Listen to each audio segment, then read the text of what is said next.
এতে প্রাণ গেছে ইরানের সর্বোচ্চ ধর্মীয় নেতা আয়াতুল্লাহ খামেনির। এছাড়াও প্রাণ গেছে বহু বেসামরিক মানুষের।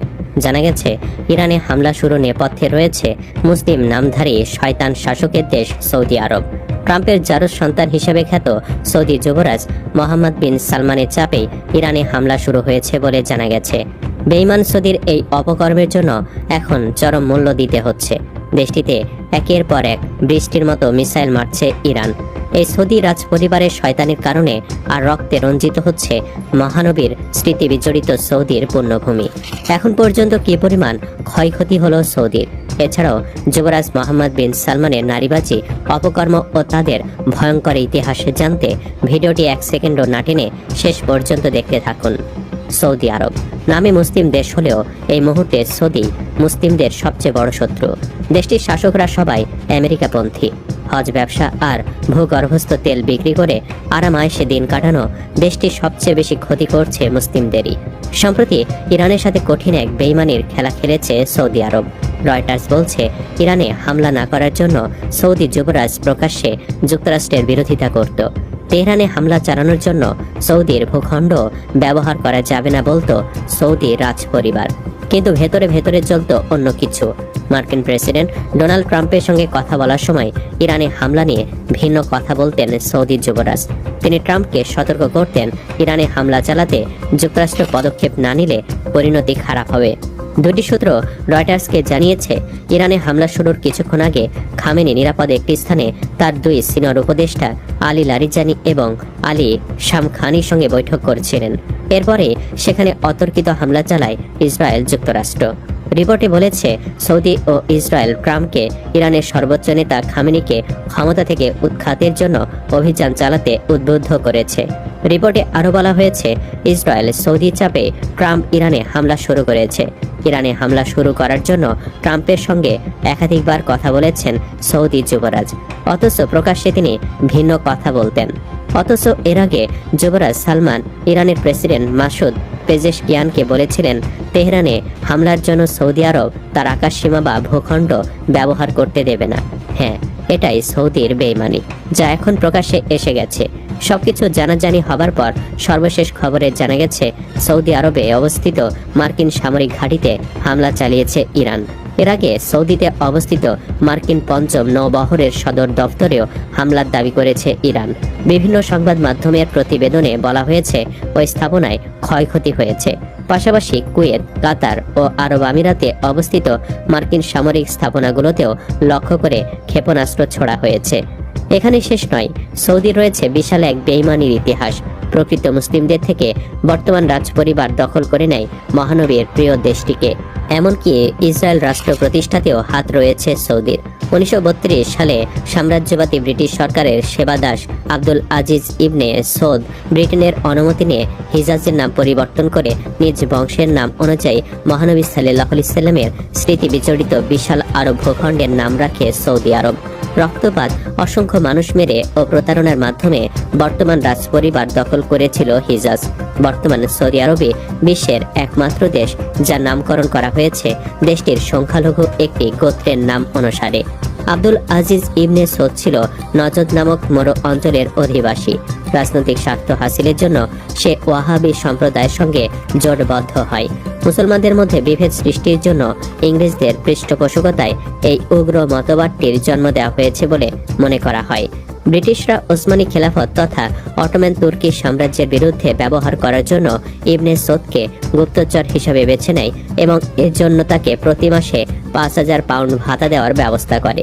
তুরস্ক প্রথম বিশ্বযুদ্ধে পরাজিত হলে ইবনে সৌদের সাহস বেড়ে যায়। ফলে সে আরব অঞ্চলের নানা অংশে সেনা অভিযান চালাতে থাকে। ক্ষমতাসীন আলী রশিদ গোত্রকে পরাজিত করার পর সৌদের বাহিনী 1925 সালে হিজাজে অভিযান চালায়। হিজাজের পবিত্র মক্কা ও মদিনা শহর সহ বন্দর শহরে জেদ্দা, তায়েফ ও ইয়ানবু শহরে সৌদের বাহিনী অন্তত 20-30 হাজার মুসলমানকে শেষ করেছিল। মক্কা ও মদিনার পবিত্র মাজারগুলোর অবমাননা ও ধ্বংস সাধন ছিল সৌদের জঘন্য হঠকারিতার ঐতিহাসিক এক সাক্ষ্য। সৌদির বাহিনী ইয়েমেনের জাইদিশিয়া ইমামের শাসনাধীন নাজরান অঞ্চল সহ অন্যান্য অঞ্চল দখল করে। এর আগে তার বাহিনী আরব উপদ্বীপের পূর্বাঞ্চলে অবস্থিত পারস্য উপসাগরীয় অঞ্চলের শিয়া মুসলিম শেখ শাসিত তেল সমৃদ্ধ কয়েকটি স্বাধীন রাজ্য দখল করেছিল।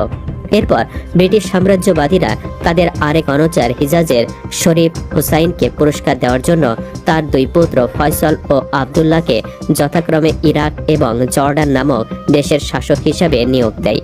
এই অবস্থায় ব্রিটিশরা ইবনে সৌদকে রাজার উপাধি ব্যবহারের অনুমতি দেয় এবং তার দখল করা অঞ্চলকে সৌদি আরব হিসাবে ঘোষণা করারও অনুমতি দেয়।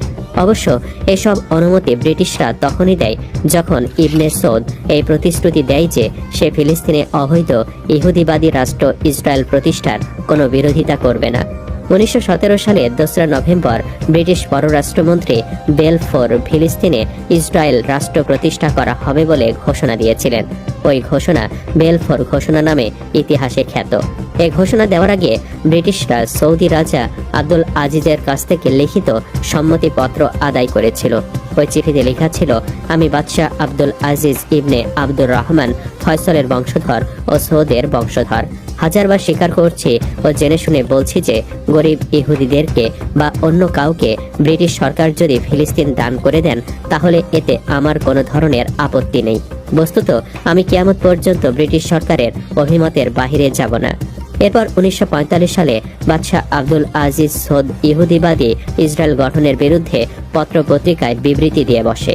সঙ্গে সঙ্গে তার তৎক্ষণাৎ ব্রিটিশ সরকার ও ইহুদিবাদীদের পক্ষে দুজন প্রতিনিধি এসে বাদশাহ আব্দুল আজিজের সঙ্গে দেখা করে এবং বাদশাকে তার সম্পাদিত সম্মতিপত্রটির কথা স্মরণ করিয়ে দেয়। তখন বাদশাহ তাদের বলেছিল, আমি ইহুদিদের স্বার্থে কার্যত যা করে যাব তার উপর বিশ্বাস রাখবেন। কি বলছি তার দিকে লক্ষ্য করবেন না, কারণ এ ধরনের কথা না বললে আমি ক্ষমতায় টিকে থাকতে পারবো না। বাদশার এই কথা শুনে ব্রিটিশ সরকারের ও ইহুদিবাদীদের প্রতিনিধি খুশি হয়ে ফিরে যায়। এভাবে সে যুগে মুসলিম বিশ্বের ঐক্যের প্রতীক ও শেষ ভরসাস্থল হিসেবে বিবেচিত তুর্কি খেলাফতের ধ্বংস সাধনে সৌদি রাজা আব্দুল আজিজ ও ব্রিটেনের যৌথ ষড়যন্ত্রটি বাস্তবায়িত হয়েছিল। সৌদের অনগত ওয়াহাবি সেনারা তুর্কি মুসলমানদের গুলি করে শেষ করেছিল এবং রক্ষা করেছিল ব্রিটিশ নাগরিকদের ও তাদের ব্যবসা বাণিজ্যকে। তাই এটা স্পষ্ট যে সৌদি আরব নামক রাজতান্ত্রিক রাষ্ট্র সৃষ্টিতে ব্রিটেনের ভূমিকা ছিল সবচেয়ে প্রধান ও গুরুত্বপূর্ণ। উল্লেখ্য, প্রথম বিশ্বযুদ্ধের সময় তুর্কি খেলাফতের বিরুদ্ধে ব্রিটেন সৌদিদেরকে তথা সৌদি বংশের লোকদের ব্যবহার করে। ফলে তুর্কি সরকার ওয়াহাবিদের রাজধানী দারিয়া শহরটি দখল করে নেয় আর সৌদি সর্দার আমির আবদুল্লাহকে গ্রেফতার করে প্রথমে কায়রোতে ও পরে তুরস্কে পাঠিয়ে দেন মিশরের শাসক মোহাম্মদ আলী পাশা। তুর্কি খেলাফতের সরকার আমির আবদুল্লাহকে বিশ্বাসঘাতক হিসেবে মৃত্যুদণ্ডে দণ্ডিত করে। কিন্তু বিশ্বযুদ্ধে তুরস্কের অবস্থা দুর্বল হয়ে গেলে ব্রিটিশরা আবারও সৌদ গোত্রের লোকদের নিয়ে ষড়যন্ত্র শুরু করে। ব্রিটেন ইবনে সৌদের সঙ্গে কুখ্যাত দারান চুক্তি স্বাক্ষর করে 1915 সালে। কুয়েতের শেখ জাবির আল সাবা ছিল সে সময় ব্রিটিশদের আরেক দালাল। ব্রিটিশরা এই দালালের মাধ্যমে ইবনে সৌদের সঙ্গে চুক্তি করেছিল।